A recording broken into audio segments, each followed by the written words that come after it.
Well folks, welcome back to the workshop.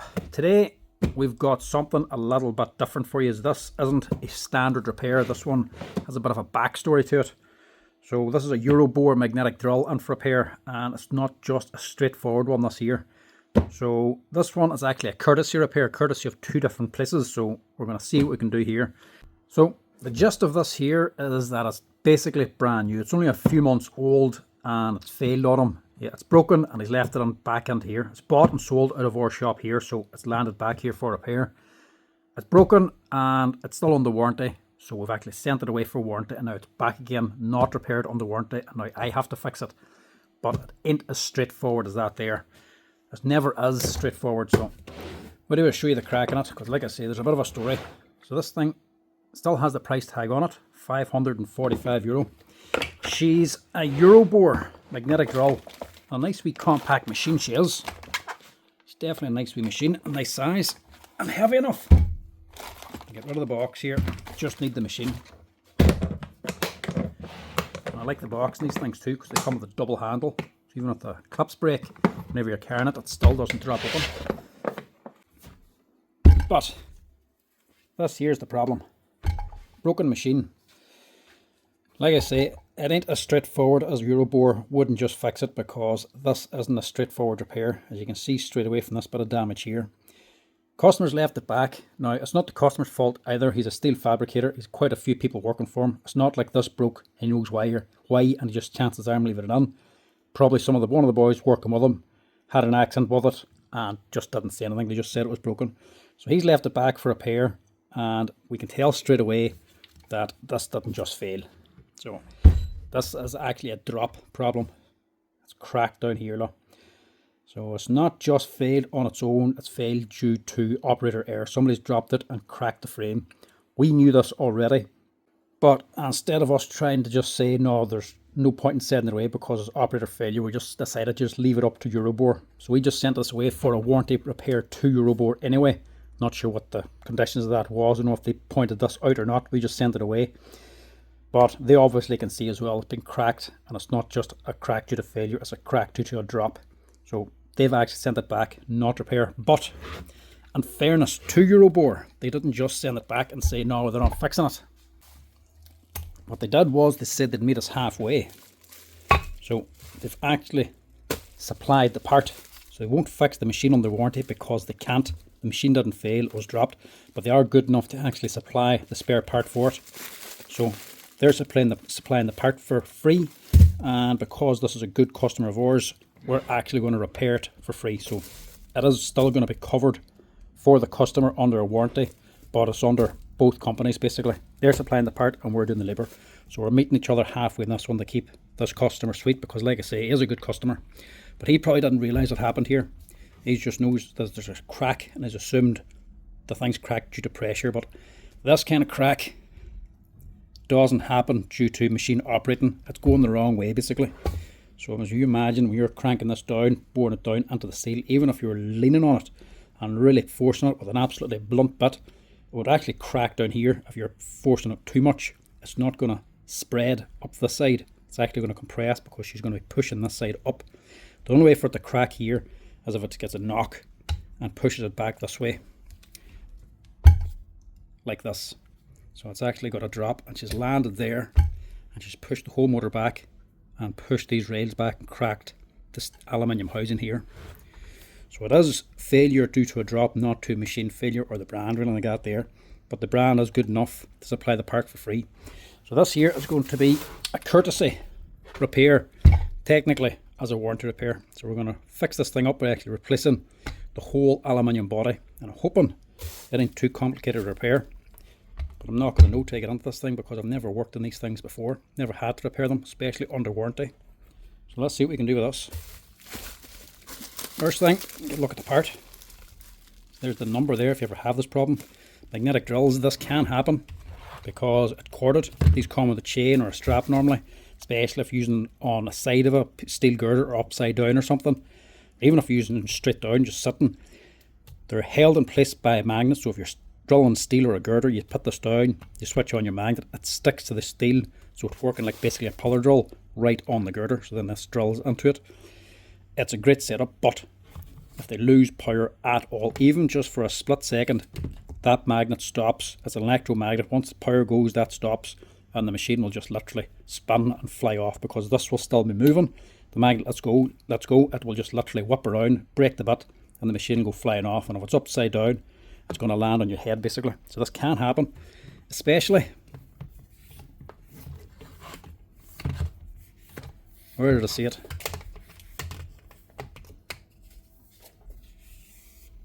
I've definitely seen a wee crush mark somewhere. Maybe I didn't, maybe it was just a box. There's a couple of wee marks where it seems to have been squished a wee bit. There it is there, look.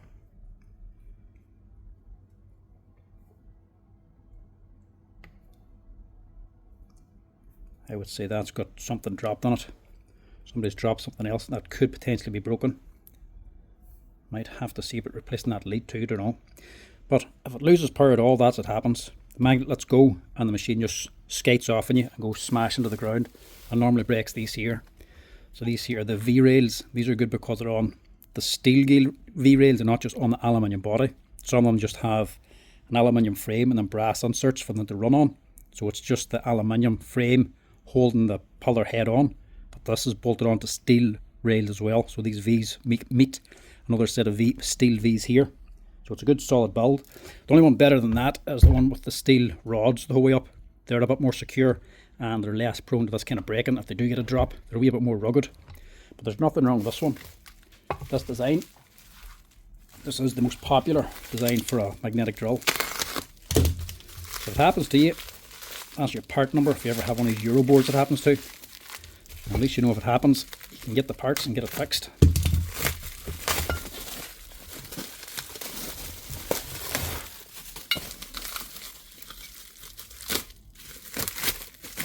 But you don't often get this, or a company actually sends you in a spare part and they do a 2-part repair basically. You do the labour, we supply the parts. It's very good of them to actually offer that. Right. I don't have to touch this at all. I don't even need to touch this. I know this is damaged, but it's still going to hold. All I need to work on is here. Right, we'll quickly get under it here.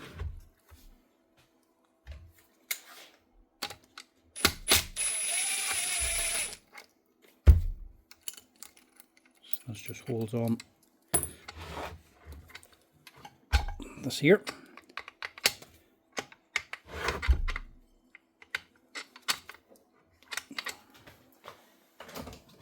These sometimes need to be at a certain position.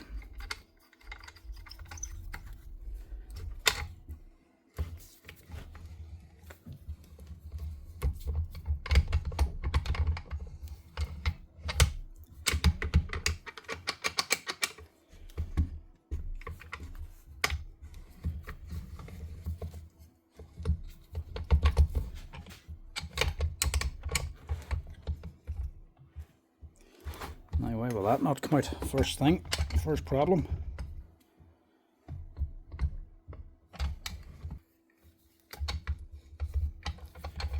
There's definitely something stopping that.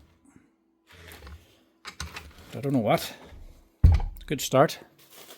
There's one of the things I like about these Euroboor ones. You don't get this often now in modern machines. Breakdown diagrams and the manual. So there's your wiring diagram. Whole parts list, all the numbers for all your spares. There's your motor and your frame. Don't often get that now, so it doesn't actually show you anything. That's like a standard Evolution one and whatnot. That should just pull straight out once this bolt and washer is removed. Right, I don't see what's holding that. Unless there's a bit of a twist or something. Well, I suppose if that's pulled out, it might be getting jammed. And it might have done damage this wee steel insert as well, so we'll leave that for now. And we'll just work around it. So how would I work around it?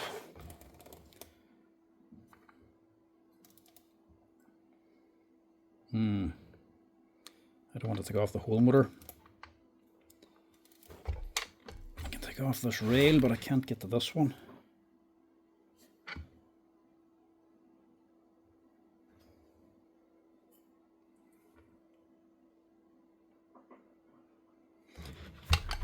Right. Start onto the rest of it. Just start taking things off.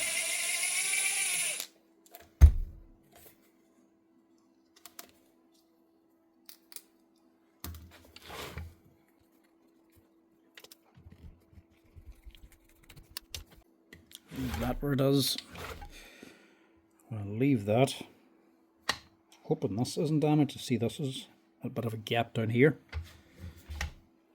Hoping that hasn't been pushed forward or anything. I don't think it has. I can get to this socket here, but I can't get to that one. That's what's holding on this wee pinion gear here for it to rise up and down on. And so we'll do there, we'll just take the whole rails out.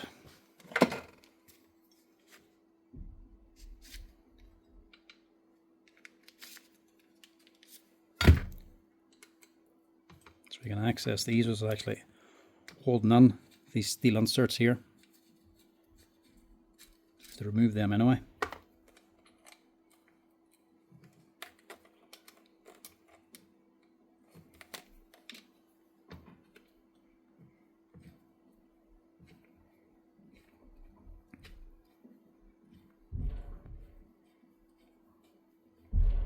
Luckily it didn't strip out that thread on the steel, but that bolt's a wee bit damaged.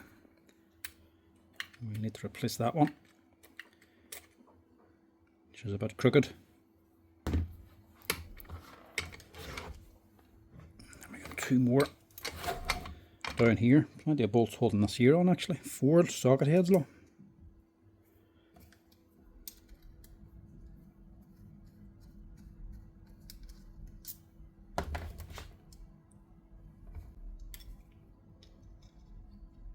It's obviously not brand spanking new. It's been used for, I don't know, a month or a few months, not sure how many. But a wee bit of corrosion down here, probably from the cutting fluid or whatnot he's been using.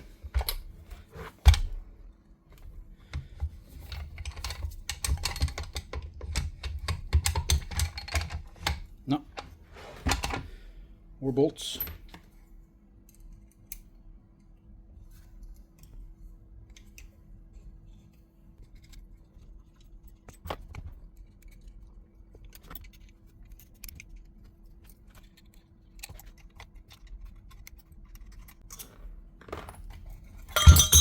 There we go.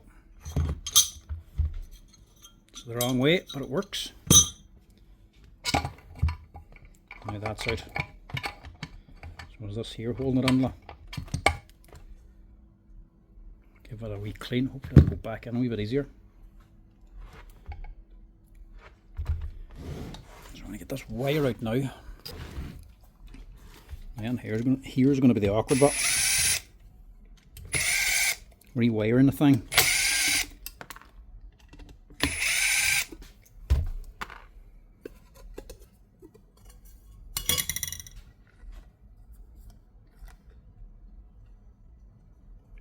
Yeah, it's actually not too bad.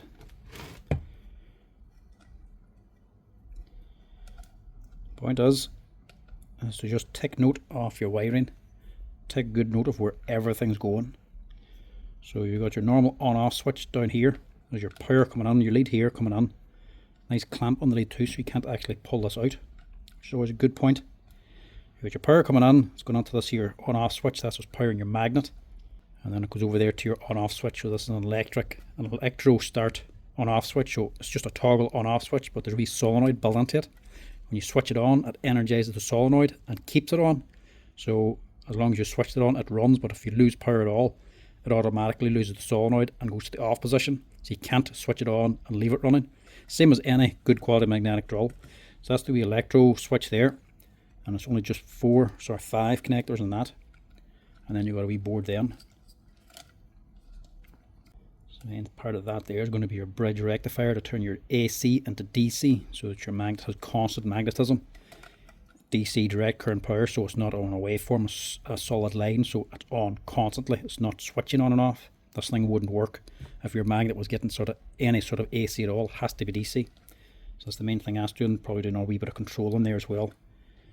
The main thing is the wires for the motor. We'll get these out first.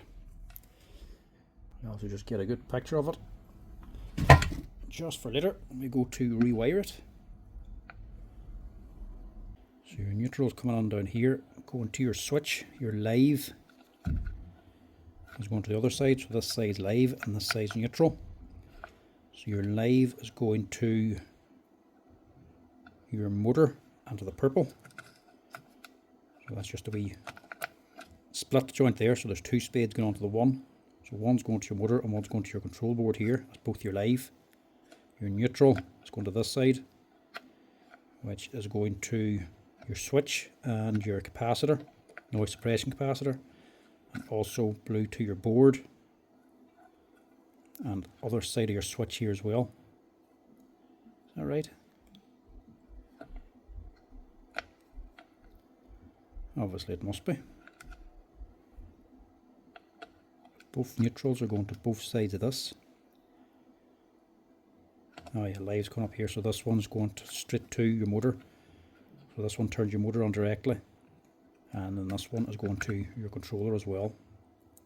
So whenever you switch this on, this will power up your magnet, and then when you switch this on, it'll also power up your motor then. I'll get this out now. So your grey and your blue. Your blue is going to the live on the switch, and your grey is going to the here on this here switch.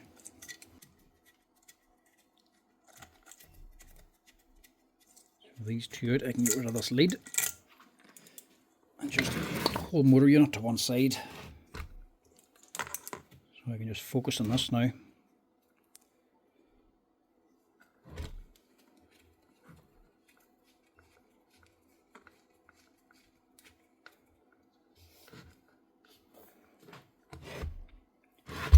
I hope I can get to the other side. I can. This is a bit tight for space in here. And also, because everything's still attached onto this plate, I can just leave everything else in place. That's just a wee magnet sensor. I don't know if I have to tell you the magnet's on. I don't know the light's built onto the switch. I didn't test this. Or also an overload sensor. Not sure which one that is. Yeah, there we go. It's a lot handier.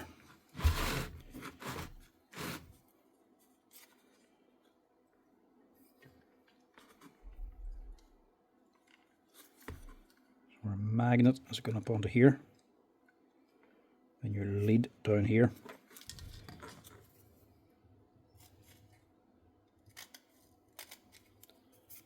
Just mark that for the lead.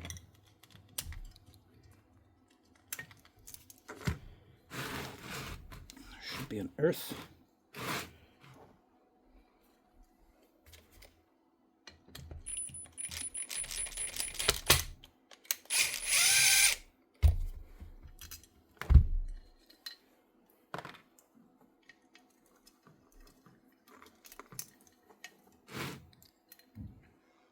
Oh,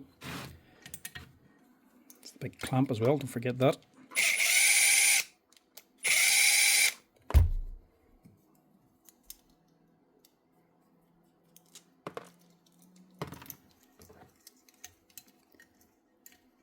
And just get rid of all these. So the only thing now is just the leads for the magnet. So we can either take out these here ones and leave the board attached onto this, or we can take out these ones. We'll take these ones out because they're only wee simple connectors, but I will just mark these two.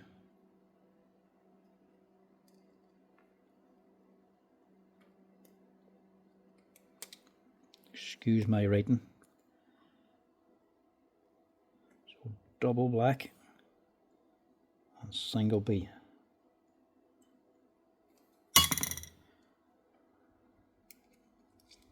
Nice wee handy connectors, la. All nice wee spade connectors. You get the actual spade connectors to take double ones as well. Special fittings for it. So we'll leave that. And we have 4 bolts just connecting this onto the magnet.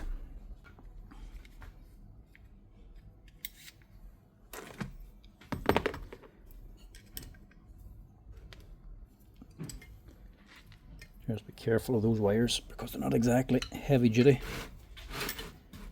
And most magnetic drills, if the magnet ever fails on you, and you break into these wires, especially down at the bottom, you're just replacing the whole electromagnet. There's not many brands that sell the magnet separate or anything, or individual components. Normally they're just two big coil magnets down here, and they're all potted on to this steel base. So sometimes they do go, but it's very, very rarely. Normally it's more likely that the bridge rectifier or something, or the board will go here. And even less common, well, probably actually more common, sorry, when they get a drop and break the frame like this.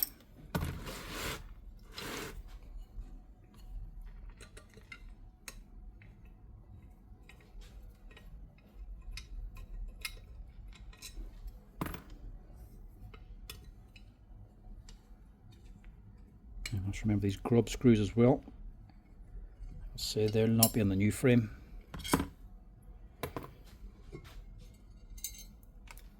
Just like that. That's the old frame off. Strangely enough, there's only 2 grub screws on this to actually tighten up the rails. Normally they have 4. Is there anything else on this as well? The steel inserts are on the new ones too. The grub screws aren't.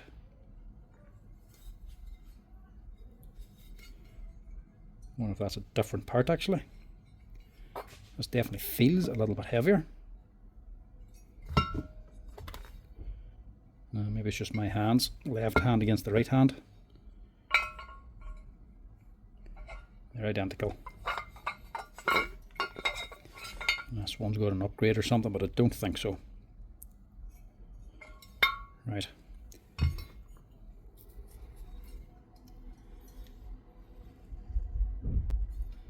That was just a wee cable tidy. Now we just need to get this one out, or these 2.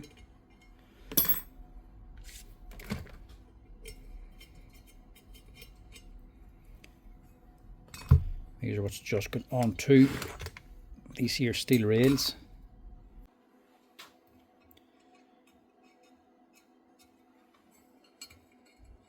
Actually thinking about this, what would the actual point on 4 grub screws in this?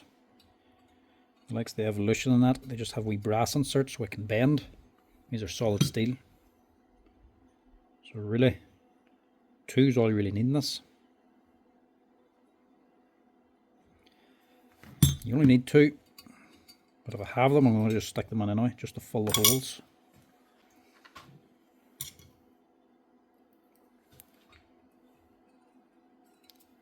They're really not needed. We'll stick them in anyway.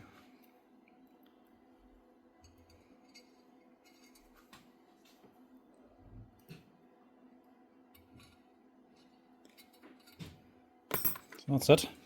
I think we can get rid of this one. It's a good heavy duty part.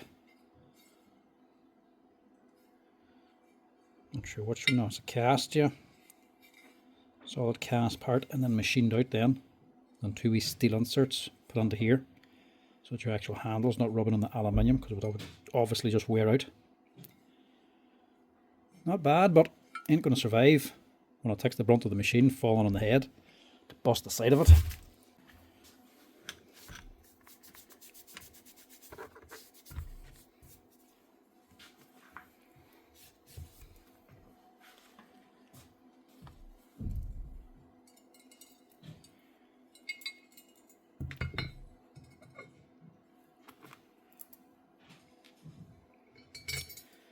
These are a different story to fix whenever they're well used and abused.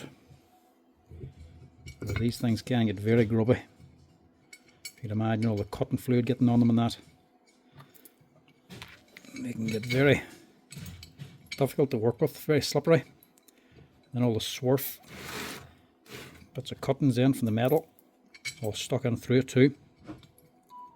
And you have to wash the whole thing out when you're changing them then. Luckily this is still fairly fresh, so there's no real washing needed.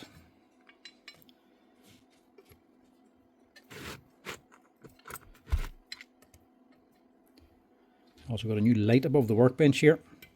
Giving that a wee test out of a long video where I'm just putting it in. I'm not sure if that's posted yet. Don't know which one of these will get posted first. Long video's long, takes long to edit. This is only a short one, so I could end up with this sooner. But let me know in the comment section how you are finding the light and what you prefer, because you can change the settings on it here. You prefer the medium or the yellow light. I preferred the more yellow one, but comparing it here now, not as much. I think the blue one's better for this anyway. Let me know in the comment section, how does it work, or how you find it? Is it bright enough, or is it actually too bright? Is it making shadows that find it difficult to see? Sometimes the light's too much, it makes the darker bits, the shadow area is too dark. Now the hue of it mightn't be right. But it's a lot handier than the wee rechargeable one I was using. That was good enough light out of it, but I kept forgetting to keep it charged up.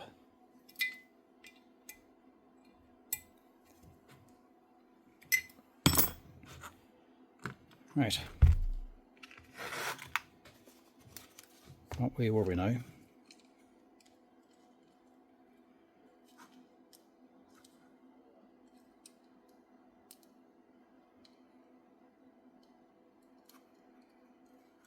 Red first, and the double black, and the two signals. Obviously the location doesn't matter, these two last ones. If it mattered, they'd be different colours.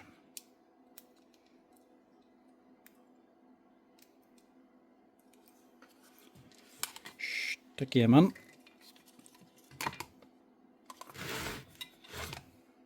Now we'll not screw the plate on yet. I'll get a new lead on here first, because that's the main thing. I don't want to put on that old lead. If there's any doubt on the lead, make sure you change it, because it's simply not worth the risk. There's not much point in doing all this here, putting on the old one and giving it back, and if there's any sort of break or any sort of stop in the lead, if it switches off at all, this is just going to happen again. It's going to go flying and get broken again. So if there's any doubt, change the lead. This is the cheapest thing to replace. That's going to stop the most problems.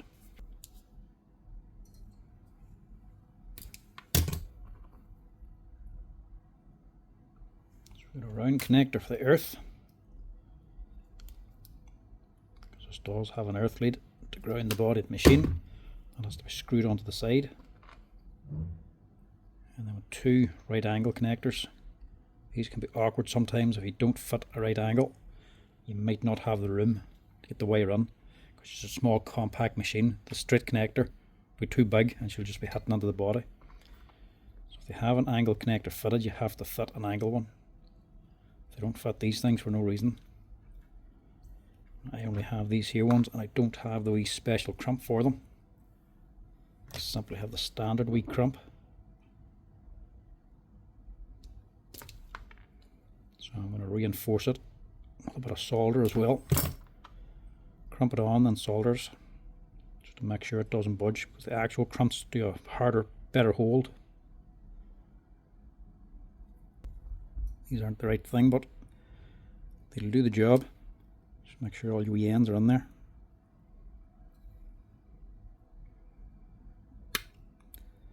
As they say, anything's better than nothing.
These aren't right, but they have a wee round.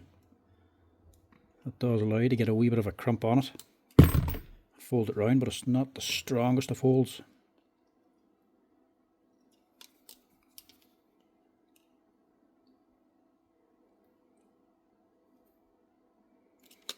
Grab the outer sheath fine, clamp that. But it doesn't hold the copper very well, so I'll just stick a wee bit of solder onto that too. Plus it gives me an excuse to get this yoke out at last. The wee Mealiff soldering iron, cordless one. This is a brilliant wee job. You see how fast this thing is.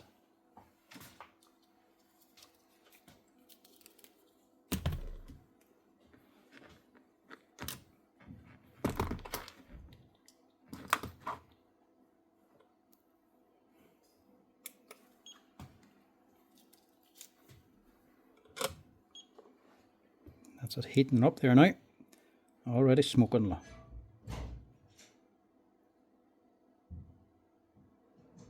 you ever seen a soldering iron that fast? It was like cheap and cheerful, but she has some job.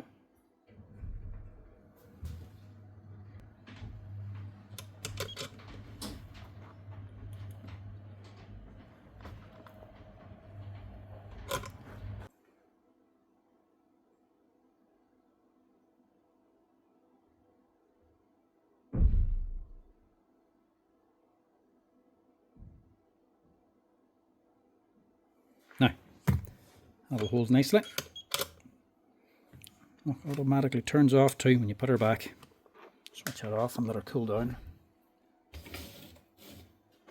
Absolutely love that wee thing. Simply for the speed. No messing around waiting for the soldering iron to heat up. Just get straight to it.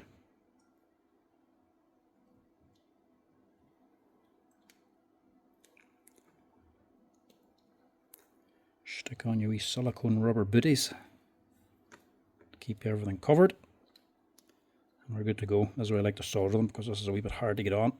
If they're not tight enough, them wires just pull straight out. Now, before I do anything else, I'm just going to get these rails and the head back on. And I'll finish off the wiring after. It'll be just easier to access. Just hold that on for now.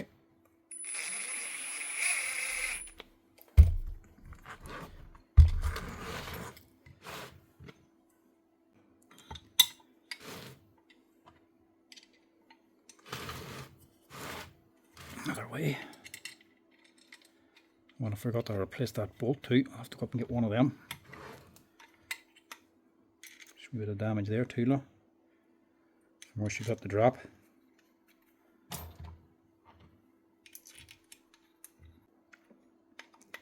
there's a wee bit of play in that there. So whenever you're adjusting this here to tighten it up, you'll actually have to slacken these off as well. It's not just going to be the little grubs on the side. We'll just leave them slack a wee bit for now so we can adjust.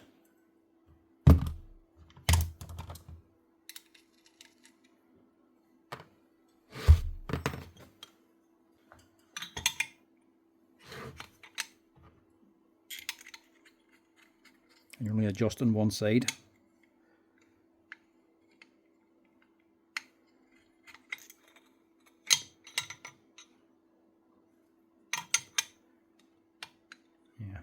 Some should be both identical, I would imagine.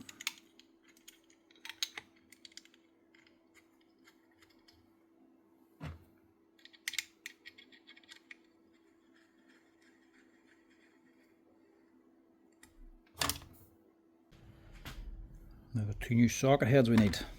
It's a handy thing about working in the hardware shop. You can just go up and get the new one if you need one.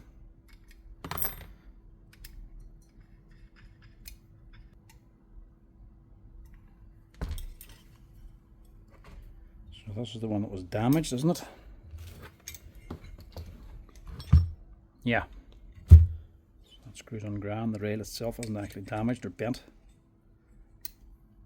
Be hard enough to do damage to that.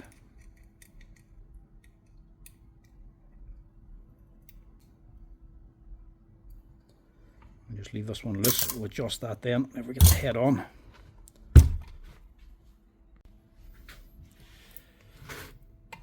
I still don't know why this.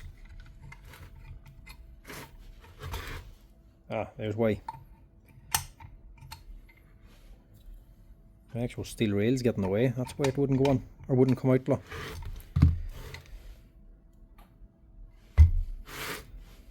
It's just an unfortunate design, in other words.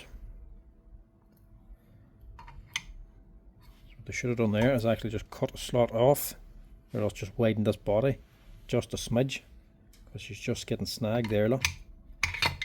That's why it wouldn't come out.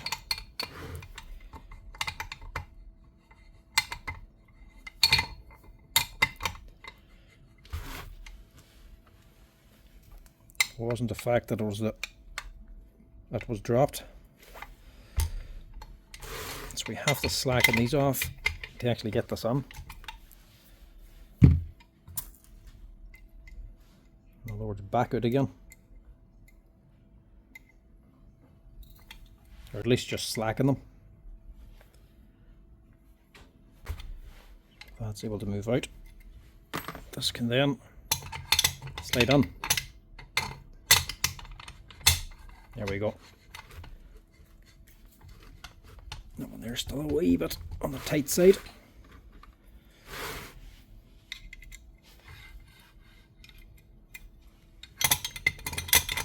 If we're taking this head off, you have to slacken off them 6 bolts first before you can get the handle off. So right, get this head on now and then we'll start rewiring. Just a wee touch of grease on the rails. Just a touch, don't go flooding it, because it's also just extra stuff for the swarfing steel to get stuck to. That's actual motor section as well. That's fine, turning free. Wee bit of damage up here, and there's a wee chunk missing somewhere else, was there? Yeah, we chunk up here, but other than that there it's fine. The motor section should be okay, as long as these here didn't get a knock and put them out of alignment. And as well, the gears don't run the whole way, they actually stop down here, look.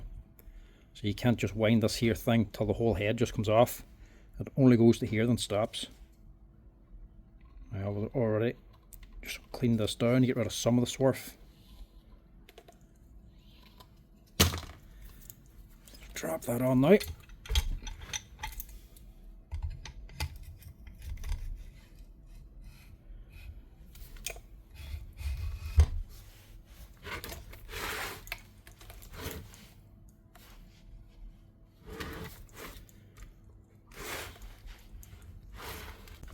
Yeah, should be on this side with the controls. It's not hard to change anyway if we're wrong.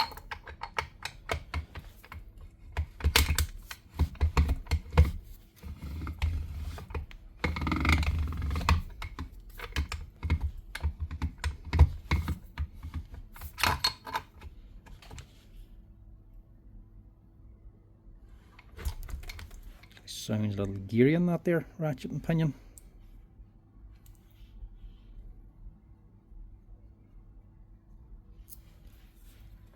There's nothing else actually changed.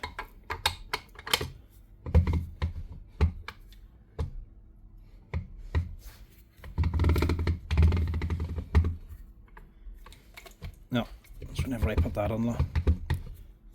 This is all sitting out too far, that's why she's sounding geary. To bolt that on to get that tightened up. We'll stick her on a wee bit here just to sweeten it up a bit.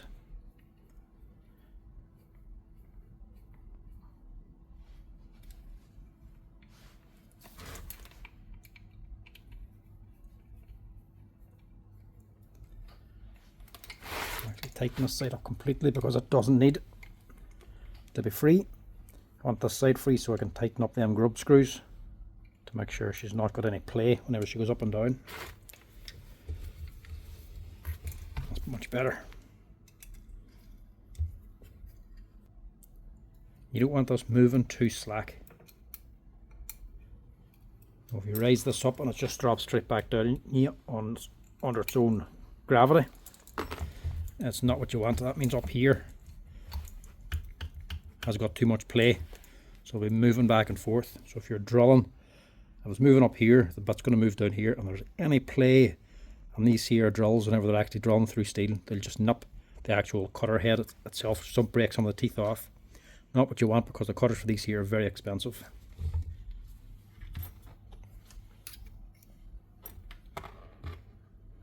That's just a bolt and a washer to hold this handle on. Doesn't really need anything else.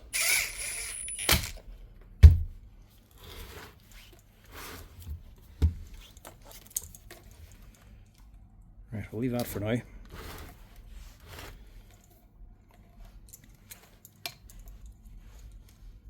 the motor wires on.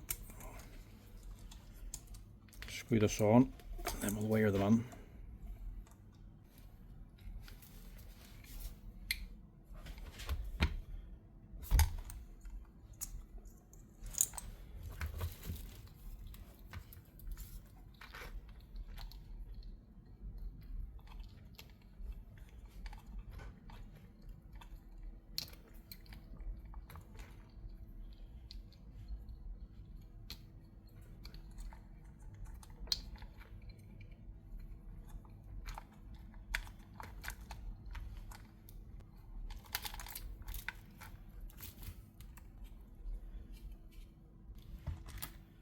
Don't forget the wee cable clamp.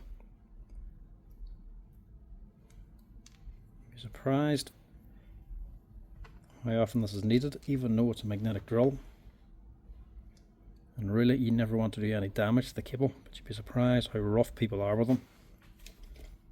They'll still yank and lift this machine by the cable.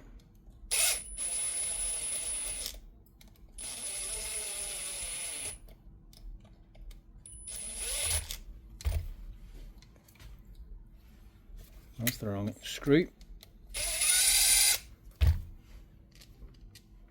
Must be for the earth.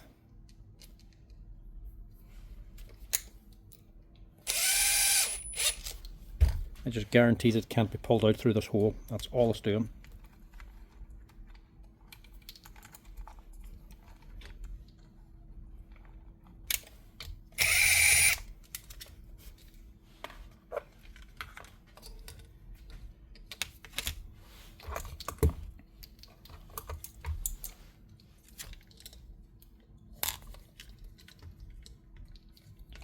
Goes here.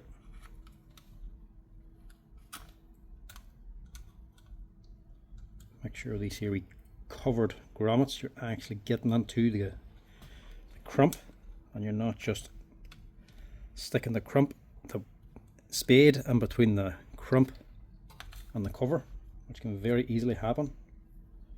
The machine will run, it'll actually run for a while, it'll eventually arcs away that connector, then stops. So they're on there. I'll get this earth on.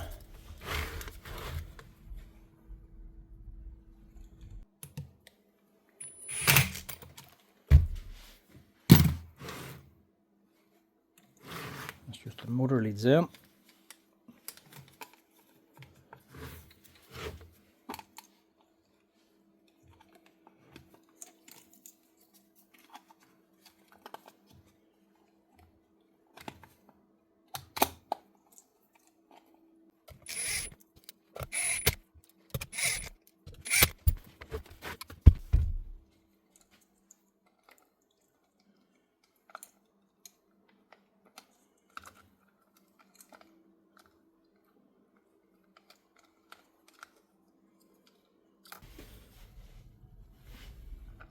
Just move these wires around a wee bit just to make this a bit more snug, because that clamp is right up next to the live lead going on, and there was no real reason to use angle connectors in this. I don't know why I put them back on again. Those angle connectors I took off, but why were they even angled? It's just folded right over against where the lead's coming on. So to be honest, I'm just going to take them off. There's no reason to have them angled. That was just a waste of time. You put these on where space is tight, but you've got the hole on sides of this machine. This can go straight down, there's nothing else in the way.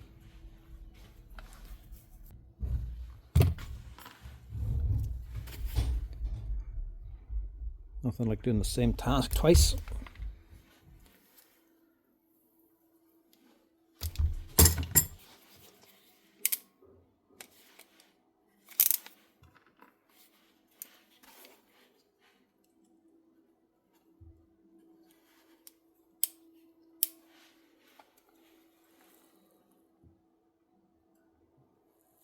These are at least a better hold as well.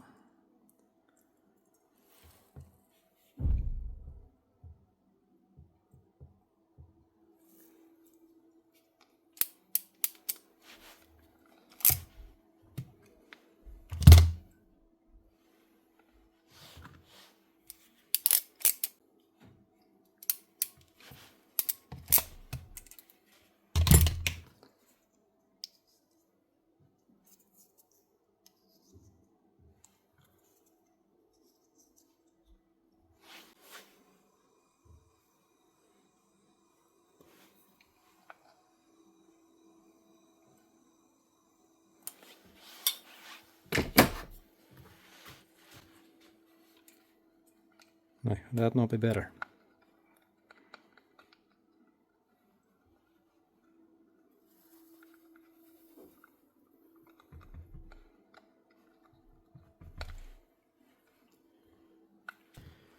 Now, but now anyway, this is just floating. It's not actually attached to anything, but then I suppose it doesn't really matter where it goes. No weight to it anyway, and this shouldn't really be thrown around the place. Your motor leads, we had grey and blue over here, but to be honest, doesn't matter which way you wire these on, it's only going to the motor. You can change them around any which way you like. Still going to run the same way. One Euroboor magnetic drill. It's basically a collaboration with Euroboor and ourselves to fix it up for the customer without technically putting it under warranty, but also without technically charging the customer anything. This is where it pays you to actually buy your tools from a hardware shop. It's not always good to always buy things online. It's grand to get them online, but when things go wrong, if you're buying it from a hardware shop, a supplier, they've got more leeway than you. So if it's online, if this was just simply bought online, there'd be no hope of getting it repaired under warranty because it's technically not covered. But because it's bought from us, a hardware shop, and he's a good customer, you wouldn't want to let down a good customer spending a lot of money. And we're a good customer for this company that sells these, so they wouldn't want to let us down.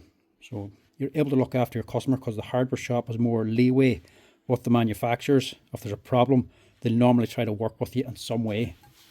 So that's why it's good to always buy it at a hardware shop. If you're a good customer with them and you're spending money and you're regular coming into the shop, they're going to try and help you, and they're going to more than likely be able to do more for a warranty than you're able to do on your own.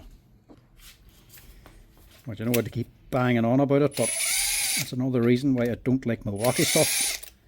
Because recently Milwaukee has stopped taking all repairs in from hardware shops, from sellers, for warranty repairs. So if you've bought stuff even in a hardware shop, normally if you buy a power tool in a hardware shop and it's faulty, you give it back to the shop and they'll send it away for a warranty repair for you. Makes things easier for yourself. It's another reason why you buy local. But Milwaukee turned around and says no, cannot do that anymore. You buy a machine, even no matter where you buy it, they've come back and said the customer has to return it themselves. They have to arrange the warranty service, arrange the pickup and everything themselves. We can have nothing to do with it. So we actually have a sign up now at the counter. And anybody buying Milwaukee tools, all warranty has to be covered by the customer. Which makes no sense at all. Basically means you don't want shops selling your stuff. But this is why you would rather buy it at a hardware shop, because they'll do more for you than simply online sales. You're a face instead of just an account.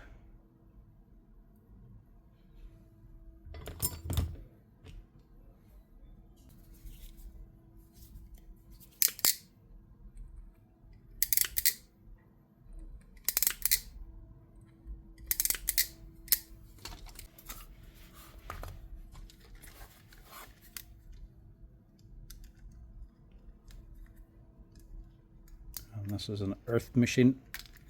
We have an earth lead in it. When you have an earth, you always make the live neutral a little bit shorter than the earth lead.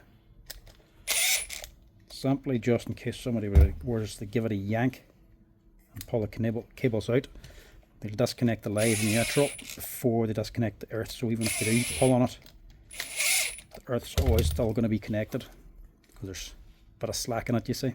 That's also why the earth pin's a little bit longer.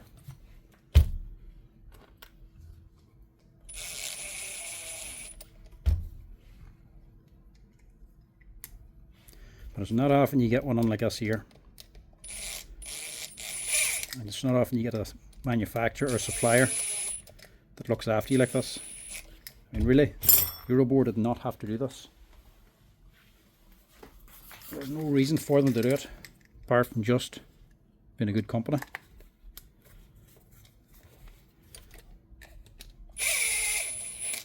But it doesn't take much for them to do it. It's only a part to them. And there's no labour. The customer has now still got a machine that they can use and still functions, and they'll still be under warranty. Because the main thing, the last thing we need to do is just tighten up these rails. You see, most of the top, it's very, very slackly. So we just have to adjust that.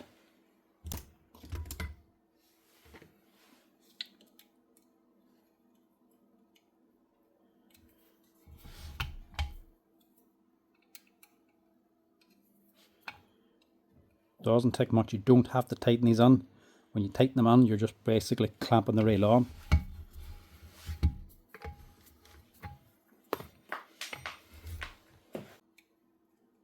You can see where they only had two now. You want that at least a little bit tight to move, because you have to remember, whenever this is running, it's going to be on a magnet and the base is going to be fixed permanently. Doesn't matter how much force you have to put in this machine ain't going to move.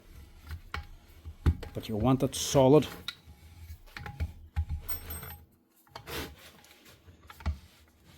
That light's a wee bit too bright, you know, just making a shadow when you do it like this here, unless it's directly under it.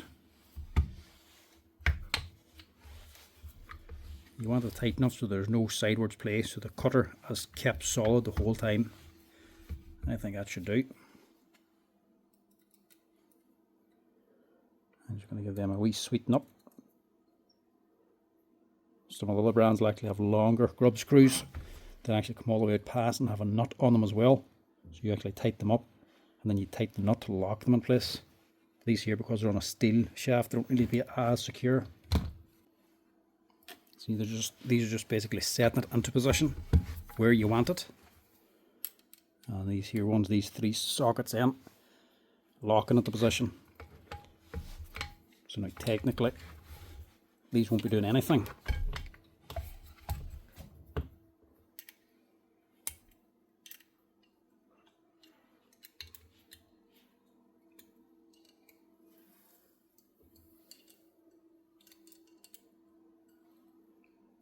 So that's locked in place.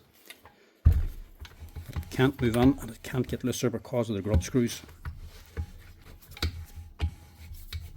That's it. I'm going to leave that tight because this man does like them tight. I do not want it too loose. I'll give her a wee test here now and see what she's like.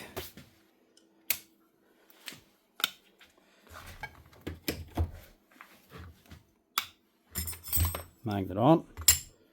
That's what the little light's for. So the magnet's on, but there's a light on the switch anyway.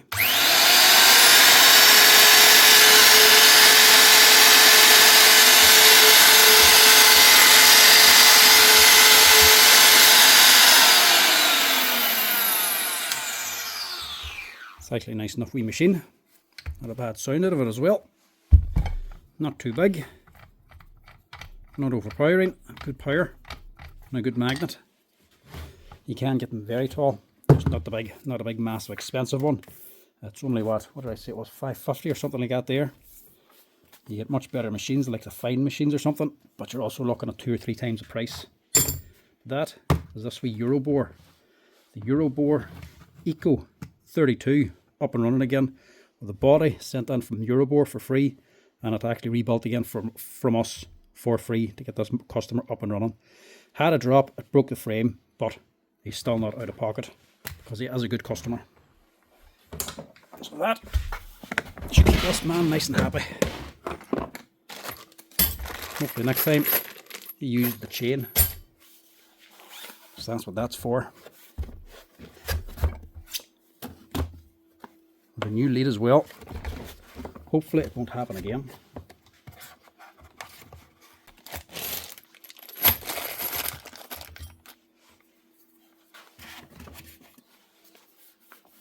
But easily I would say what happened here as the cable. That's where the clamp is on. That's where the wee clamp is, and that's where the gland went to. And then just back a little bit. Where was it now? There. Maybe it's the other side. That's where the plug was. Yeah, there it is there. I would nearly guarantee that's what happened to there, look. He's been clamped or squished or something there, and there is just a weak bend. I would say if I tested that, I'd find that broken. But I would say this just potentially has a broken wire in it. She ran dead, or she switched off and lost the magnet and she went flying. Either that there, or just somebody dropped it. But anyway, that's it. That is one Euroboor magnetic drill up and running again for the customer, under warranty from ourselves and from Euroboor to keep this man nice and happy.